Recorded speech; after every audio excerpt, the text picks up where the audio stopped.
pahinga nga muna tayo sa karne. Ngayong araw nga ay mag-iisda naman tayo, pero alam mo ba na napakasarap pala ng ganitong recipe sa isda. At sa sobrang sarap nga nito nako, sira na naman ang diet ninyo.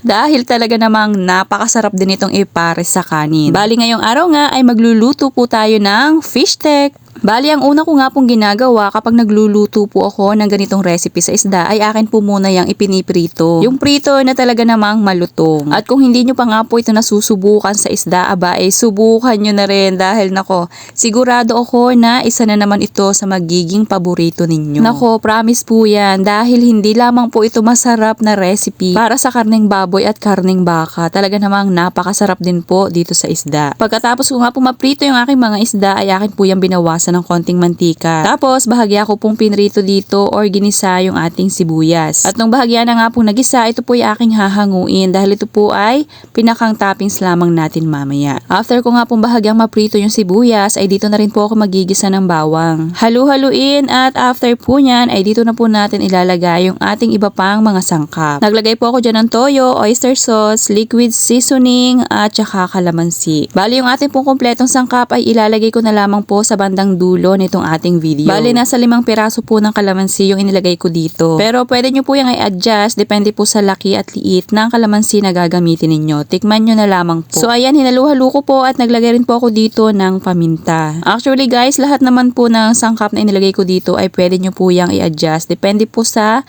inyong panlasa. So naglagay rin po ako dyan ng 3/4 cup na dami ng tubig.